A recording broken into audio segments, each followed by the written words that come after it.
I know what you're probably thinking. Hey, buddy, I'm in this course to learn Node and to write some JavaScript. Well, we're on the way, and in this, our next major section, we'll actually start to write some code in Node. This section is the Node core.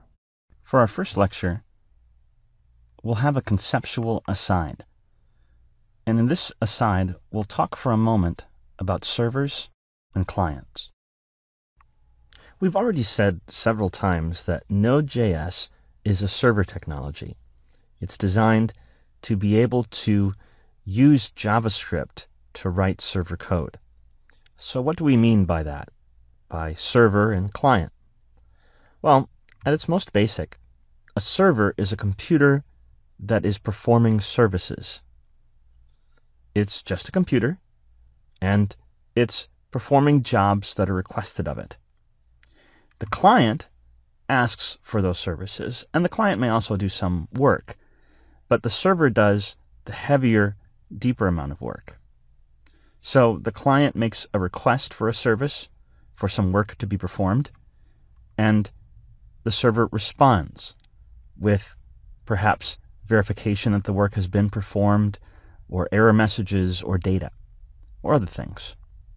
And that request is in some standard format that both the client and the server are programmed to understand, and so is the response, also a standard format that both the client and the server are programmed to understand. So both the client and the server are computers. In fact, they may be the same computer in some circumstances, but the client is asking for the work to be done, and the server is doing the work.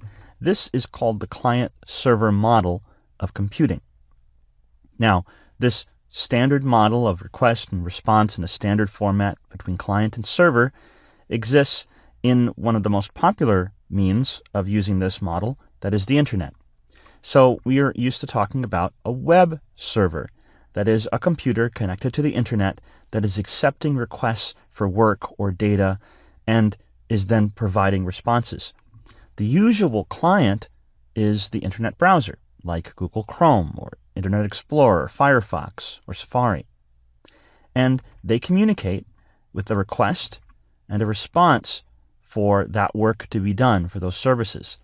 And the standard format that on the internet is called HTTP. There's an HTTP request and an HTTP response. Now we'll talk about that a little bit later in the course. For now, though, we're going to focus on the programming language that we use when writing web software on the client and on the server, that is the internet browser or the web server. If you've done any kind of front-end web development, meaning coding in the browser, we use HTML and CSS for laying out our information and our web page, but if you've done any coding, you've likely done it in JavaScript, because that is the language that the browsers have standardized on. Browsers like Google Chrome, Firefox, Safari, Internet Explorer, Edge, they implement a JavaScript engine of some kind so that we can code in JavaScript. Now, Google Chrome, for example, is a C++ program. It embeds V8, and it makes extra features available to JavaScript within the Google Chrome browser. For example, if you've done with JavaScript, maybe using the jQuery JavaScript library, editing DOM elements, that is, the HTML elements after they've been pulled into memory, editing the contents of the web page dynamically, or perhaps using AJAX in the XML HTTP request object. If you've done any of those kinds of things, you've done something that's outside the ECMAScript specification. If you look for DOM manipulation, you won't find it in the ECMAScript standard. There's nothing about editing a web page. But those features are made available to JavaScript by, in this case that we're talking about, the Google Chrome C++ program, that is the browser. So this idea of giving JavaScript more features already exists. If you've done any JavaScript coding in the browser, you're already using this idea of features that don't by default exist in JavaScript, but that are made available through JavaScript for you to do work. Now, that said, the work that we're doing is client work and requesting services, requesting data from the web server. Many times in real-world environments and real companies, you might have to do more than just one side of this coding work. Not just the browser, not just the web server, but both.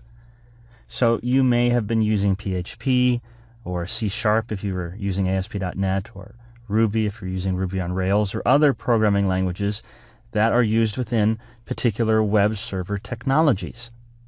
So you had to switch back and forth between two different programming languages at least in order to get your work done. But the goal here with Node.js is instead to write JavaScript on the web server. So the web server still needs to do all these jobs and work, and just like the browser, we're going to use JavaScript. So you only need one programming language in your tool belt while you're building your software. And just like the browser, we can add on features to JavaScript, make available features to JavaScript that are useful for the work that needs to be done.